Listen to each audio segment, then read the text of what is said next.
What was your initial reaction to the news that Prince Harry and Meghan Markle were stepping back and moving to Canada?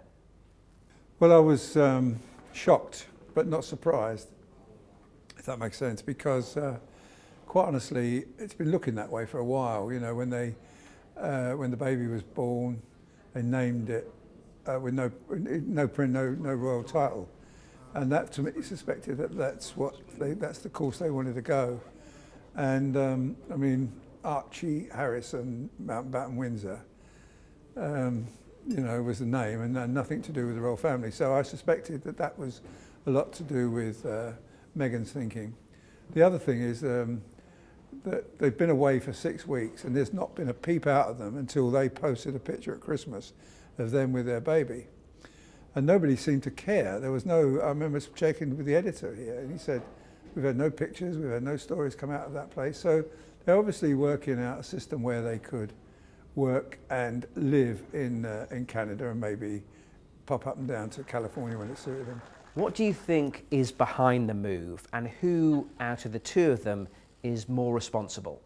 Well, I think that, you know, I just go back a bit. I mean, Harry was the most popular member of the royal family as far as this newspaper was concerned. And as far as I was concerned, if you went on a tour with Harry, it was fun. It was, if he was kidding Usain Bolt, or he was dancing in Bob Marley's back room, whatever he was doing, it was fun. If he was playing rugby with children on Copacabana Beach, or he was visiting sick children in a Barbados hospital, Harry turned it into fun, made the children laugh, made the children...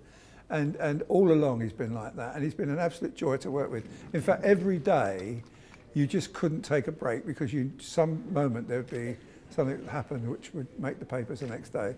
And he turned from that into a really miserable person, I must say. I mean, the last tour they went on to South Africa, at the end of the tour, which was a very successful tour, they both did an awful lot of things. Prince Harry went to the minefields where his mother walked, and you know, Meghan did a lot of things with children, and they danced with the people, and it was a great tour. But at the end of it, announced he was suing a newspaper. They announced they were suing a newspaper.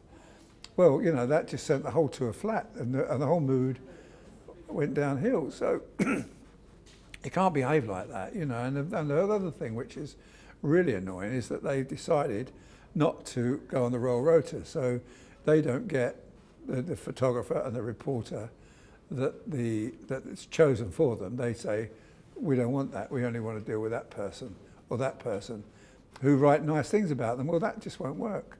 In the end of the day, stories will come to the papers and they will be held to account.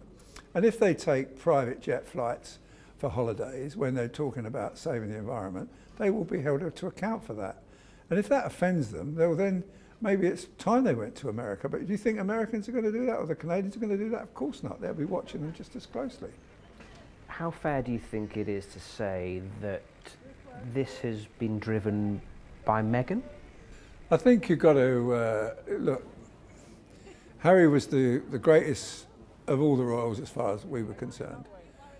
And he suddenly turned into probably, as I say, the most unhappiest and difficult to work with. And there's only one common denominator in that, is when he got married. Now, he thinks that the media criticism of his wife has been unfair, and some of it has been unfair. But then his father and Diana suffered that. His father suffered more after he divorced Diana. They didn't run away to America, they didn't run off and hide. He just faced up to it, and as he said, Prince of Wales, he said, that history will judge me, and it has done, and his approval rating's is soaring now because of what people see the work he's doing. Harry, obviously, when they went to their recent holiday in Canada and America, obviously she saw her old friends, her agents, who obviously paid a glowing picture of how much money they could earn in America. And that, I think, has probably convinced her that they should go there. And, you know, the fact that she will they won't get no more criticism, I think is being naive. But the worst thing of all is they never told the Queen, and they never told Prince of Wales. I mean, the Prince of Wales is reported to be angry. I think the Prince of Wales will be sad that his son's leaving. I think he'll be really upset by that. because they are a close family. And of course, you know, Harry is very much loved by the Queen, and she's, I mean, when they did all that stuff at the palace, if you remember, but the Invictus Games, launching it, and he went boom and all this, and it was great stuff with the Queen. I mean, nobody gets that access to the Queen, but Harry did, and it was brilliant. And we won't have it anymore. You know, we won't have him on the balcony at Trooping of the Colour. I mean, if he thinks he can just pop in and out when it suits him, I don't think it'll be accepted. I think you'll have it here or there. You can't have both. Obviously, you've spent a lot of time with the royal family, and you have a close relationship with Prince Charles. How will he be feeling? You know the guy. I think he'll be sad. I think he will be. I think if he wasn't told or he didn't have a clue, I think he will be upset with Harry. I mean, I've seen the Prince Charles get angry. It's over in 5 minutes. He gives you a massive telling off, and then 5 minutes later he's forgotten it, and he's back to his normal self. He may have exploded when he heard that, but I'm sure he's so disappointed. And I think when I look the way that family was, when I remember it when Harry lived at Kensington Palace, and it was the Duke and Duchess of Cambridge and Prince Harry's charities, and they would all together, you know, go out and support mental health in young people. They would all go out and work with sick children. They would, and now he doesn't talk to his brother. He can't even bother to tell the Queen what he's doing, and if he hasn't spoken to his father, it's disgraceful. So, well, you know, when they go, and let them do it their way, but I suspect it won't be, they'll come back quickly, or maybe they'll stay forever there. And what about Prince William? In that ITV Tom Bradby documentary, clearly it was obvious that the relationship between the brothers has been strained. What will William think, and how likely is this to make that rift even wider? You know, that's one of the biggest shocks of all, because those brothers were very, very, very close. I can remember playing football together, really steaming into each other with tackles, laughing. I can remember wrestling them each other. They were just really, really close. I remember William talking about Harry when he was at Sandhurst, complaining about his blisters on his feet. I mean, really, really were close. And the fact that they no longer have a relationship, I think, is very, very sad. And once again, you know, what changed? What changed? Obviously, since he got married, he's changed. And whatever it is, whether Meghan can't stand being so far down the pecking order, or whether Harry feels that that he's no longer necessary, because there are many people now in front of him as far as reaching the throne. But that's wrong, you know, because he was there. He once saying he was there to support his brother, and he's not doing it anymore. He's leaving. And what about the Queen? Because from the outside looking in, it wasn't just Prince Harry who had this jovial relationship with his grandma. In the early days, she seemed to be laughing and joking with Meghan, and they seemed to have a bond. So how will Her Majesty be feeling? I think she will be. I think Harry's almost certainly been asked to go to Balmoral. I mean, the Prince of Wales is at Balmoral as well at the moment. I'm sure if they've got any sense, they'll get on a plane and go up there and spend the weekend with the Queen talking it through. I mean, you know, it's difficult for Meghan too. Meghan came into this family, I mean, she was 37, 38. She was an established actress. She was quite reasonably wealthy. She married into the royal family, and that isn't easy. I mean, a lot of, you know, 3 out of the 4 of the Queen's children, first marriages ended in divorce. So you can't say that it is easy, but, you know, they're there to support them, and the royals are there to support them. And I mean, Meghan's had a great run. I remember the first year going to Edinburgh, Dublin, Wales. The crowds were huge, and she really got involved with the people, and you know, they loved her. She would do selfies, autographs, and often the prince would be waiting for her because she was taking so much time with the people. So, you know, she did get a fair crack. And the wedding, I mean, a record TV viewing figures, Windsor, town of Windsor, packed with people. It was a great event. And so, what went wrong? I don't know. Something happened that made Meghan think this is not for me. And if you can't fit into this family, and as I said earlier, it isn't easy, probably it's best they do go. And what about the public? You mentioned that initial reaction, and we've seen endless reams of footage of Prince Harry and Meghan Markle doing rope walks and walkabouts, and the public have loved them. Yeah. How will the public react, and how might Prince Harry and Meghan Markle miss that? I've talked to a lot of people over the last few weeks and asked them what they think's wrong, and everybody says Meghan. Nobody says it's the media, nobody says it's racism. I don't see any racism. I've never seen any racism in our paper towards Meghan. I don't see that at all. I see people embrace them. I see people want to come and look at them, photograph them, just and Harry's, when he's on his own, I remember recently being in Luton with him at a school. He was fantastic with the kids there. Absolutely fantastic. In fact, I took one of the best pictures ever of Harry with all these kids hugging him. And it was good stuff, and that was what Harry I remembered. And you know, he was just engaging. But you know, when you think that he would all take us after a royal tour to the pub, all the media, and pay the bill, and now all he does at the end of a tour is announce that he's going to sue a newspaper. After a very successful tour, you have to tell yourself who's advising him, who's telling him. Certainly not Buckingham Palace, certainly not Clarence House. Only be one person, and that's Meghan. And this guy seems to have, for a lot of people, the best job in the world. He has all of the privilege, and really, in comparison to Prince William, none of the responsibility. Yeah, exactly. And a member of the royal family is a unique position, especially a senior member like Harry, where, I mean, you know, he's done so much for this country. He went to war. He's brought the Invictus Games into a national event now, honouring these servicemen that were injured. What he's done for Well Child, what he's done for the Centre Bali in Lesotho. I remember going there with him. I remember going to a night school there with him. And you know, you could barely see in this room. It was packed with young Lesothan boys who come to learn to read and write, and he set that up. And he was so proud of that. And I remember that young man doing that. And I remember he wasn't much older, 22, 23, and yet still he was pushing to help others. And now it seems he just can't wait to get away from this country. And for me, I think that's sad. And someone said to me, well, he loves his wife and he wants to do what's well.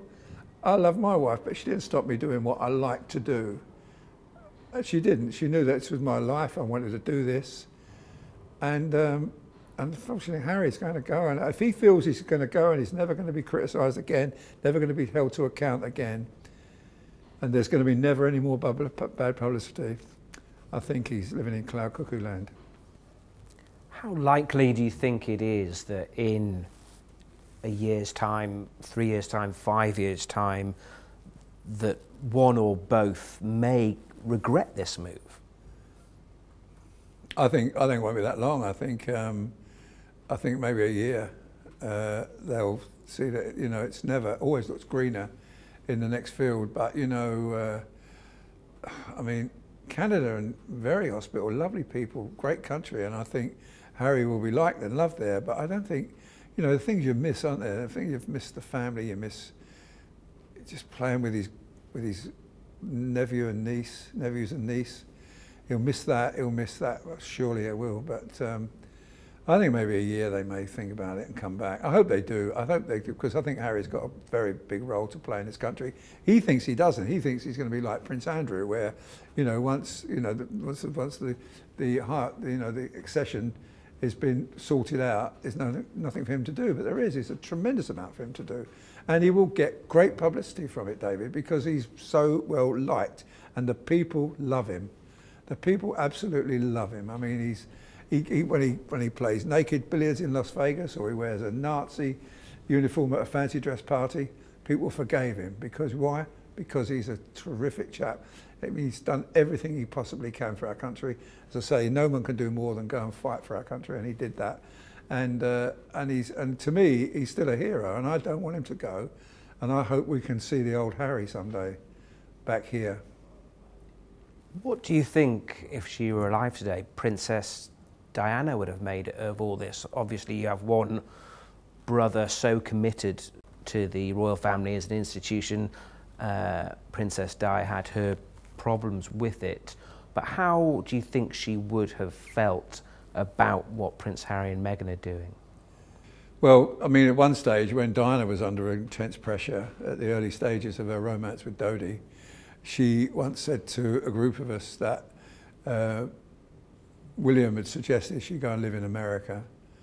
So once obviously was in her thoughts then, but she didn't do anything about it. Because she felt that the media was quite hostile, well, those were different days then. I mean, then it was hostile, then it was aggressive, but it's not like that anymore. When did you ever see a paparazzi picture of William and Catherine? When did you last see a paparazzi of Harry and Meghan? You don't see it anymore, it's stopped.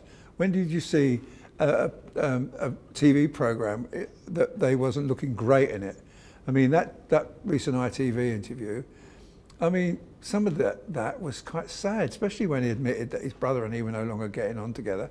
And when she was asked how, nobody asked me how I am anymore. Well, perhaps if she come and spoke to us, and perhaps if she agreed to meet us, and I've asked to meet her 3 times, I've asked them for the media to meet her 3 times, perhaps if she got to know us and got to talk to us, and maybe have her say to us, maybe it would have been different, but it's not her way. What about the royal family itself since Prince Harry and Meghan Markle got together? How well do you think they've managed the process, and could they have done, the institution have done more to make Meghan feel more comfortable, to bring her father into the picture, to look after the PR around her family? Have they done enough, and will they learn any lessons from this experience? I don't know what else they could have done. I mean, you know, the father didn't come to no one, only the mother came to the wedding and her family. I think that just says an awful lot. And the other thing is that when I look at what the Prince of Wales has done, what the Queen's done, I mean, Prince of Wales walked Meghan down the aisle. He couldn't have been more lovely to her than that. The Queen, as you say, they have garden parties, they're laughing and joking together. And, you know, and she is very engaging. When I listen to her talk and to people, I mean, she's brilliant. I mean, she's a great actress. And I just feel a lot of the time we see a lot of the actress and we don't see the real person. And the real person probably came across a bit in that Tom Bradby interview when she looked incredibly sad. And, you know, no one likes, I suppose, being criticised, but she was being praised. I certainly was going on television and radio saying, I think she's a great asset. In fact, I remember saying she's a great ambassador for our country. And it all turned round after that baby was born. And then suddenly, we don't know the baby's born for hours after it's born. We're led to believe it's a home birth and it was born in a hospital. And that was probably planned all along. Everything is kind of, it's been different. You know, when you think when William and Catherine had their children, they come out the front of the hospital, show us the baby, they exchange a few words with the media and smiling, and that's the difference. And this way, we got, a few days later when they were ready, we saw a picture. I mean, it's just, you know, you can do things differently, but after a while people get fed up with that. I mean, when you think the taxpayers funded their remodeling of their house for over nearly £3 million, I think you should be aware of that and show a bit more, well, a bit more respect for the British people. And I think I mean, why would we told? I mean, the baby was born at 5, we didn't know till 2 o'clock that she was just going into labour. I mean, it's ridiculous. You mentioned millions for the renovation of Frogmore. How do you think the couple will adjust to, in inverted commas, real life? It's not going to be like the average person's real life, but still, it's going to be lacking some of the trappings of royal life. Yeah, well, I don't think the Canadian taxpayer is going to fund a new home for them. Certainly not. I think there'll be uproar over that. I imagine they're having to pay for the security of the couple because, after all, you know, Harry is a senior member of this family, a royal family, and he does need protecting, and so does she and their baby. But I think I just think Harry will miss it here. I think he will miss. They say they're coming backwards and forwards and they're going to do royal duties, but I don't see how that can work. You're either here or there. And either they love it there and stay there, or they decide they made a mistake and come back. I don't know. But I hope he comes back. And how much of a shame do you think it is for baby Archie that his parents are making this move? His life, presumably now, is going to be quite different. Well, he'll have an American accent for one, which is which will annoy a few people. I mean, we'll not be speaking the way the Queen speaks or the Prince of Wales. But look, you know, listen, Archie's just a little baby now. He won't know about this for a few more years, by which time we'll know exactly what the situation is. Look, there's a lot of people say the marriage won't last. There's a lot of people saying that she'll leave him, he'll leave her. I think they looking at them, they're a couple very much in love, and I think he's trying to accommodate her wishes, and I think she's thinking it may well work, it may well do, but I think he should have had I think he should get on the plane and talk to the Queen and his father. At least work out some sort of plan where maybe they can come back and get engaged, but in public life here. But, you know, not seeing Harry on the balcony at Buckingham Palace at Trooping the Colour, not seeing him there for the Remembrance Sunday, people, after a while, will forget about him, will forget about her. And, you know, we'll probably see stories here and there, bits of gossip, and perhaps if she has another baby, but, you know, no one's that big, no one's that powerful, out of sight, out of mind. Finally, if you had the opportunity to speak to both Prince Harry and Meghan Markle now, what would be your message? I would say, look, give it a go if that's what you really want to do, because I would never stop any of my children doing what they wanted to do, but I would try and work out a plan where they could try it for a while, and if they don't work out, come back. Work out a plan where, I mean, I imagine Frogmore House will now just sit idle until they decide to come there. And who knows about all the people that work for them, probably they'll be fired. And I'd say to him, look, think about it, but obviously they have done. And I'd say, Harry, just go back to the way you were, because you were a star. You were certainly a star as far as I was concerned. And I loved working with you, and I loved being on trips with you, and I liked going to schools with you and hospitals with you, and because you were just a fun person and great pictures. And I'll miss those very much.